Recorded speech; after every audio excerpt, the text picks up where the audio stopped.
Well, you know, today, a day people want to be outside. Of course, we want the rain. We just don't want it to impact everyone's plans. I think we'll just have to keep an eye on the radar, see if the showers are where you are, and some people will be okay. So, all right. But the places down to the south in Colorado Springs could be looking at some heavier rain that could lead to flooding in a short amount of time. So that's something we got to watch for with that flash flood watch posted near the springs. And this is a trend we've been seeing for the past couple of days. We have the sun in the morning, the clouds building over the foothills leading to those showers starting around noontime. And our camera in Westminster is showing those increasing clouds. So is our Estes Park camera.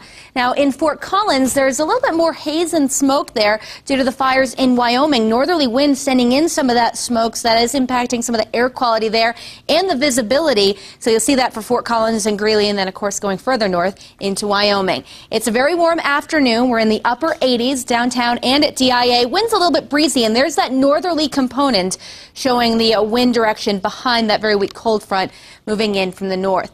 We'll anticipate a high around 94 degrees here in Denver, so another above average day, another hot day, but not as hot as what we've had lately. We'll stay in the 80s through the evening and then 70s by 10 p.m. when people are going to be enjoying the few fireworks displays that will be out and about. We have 90 this hour in Greeley. We have 80s for most other spots, so a very warm afternoon. You'll find the cooler temperatures in comparison up in the high country, like for Grand Lake and for Georgetown. The winds are somewhat breezy here in Denver. There's that 24-mile-per-hour wind that we see with our latest gust. A little bit more breezy in Bennett, but you can just tell by the contours just to the top of the banner there, you'll find the more breezy conditions further north.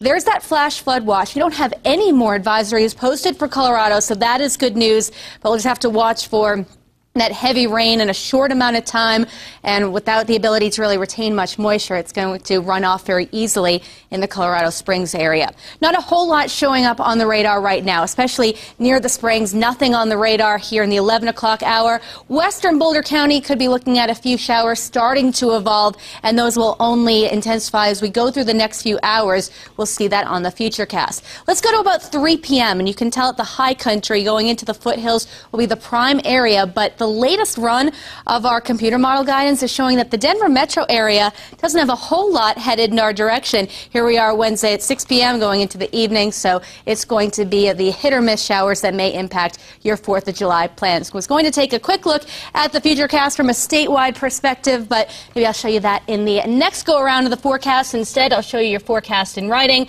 going on to the 7-day planner, which calls for 90s for the rest of the week. Finally, some cooler temperatures later on in the week, maybe some 80s by the weekend. How does that sound? Especially after our consecutive days of 90 or greater. Sounds great. You know, all the people at the Cherry Creek Arts Festival are watching that forecast. That's going to be an important one. It's always, it matters. A lot of pressure. Okay, thanks, Maureen. Talk to you soon.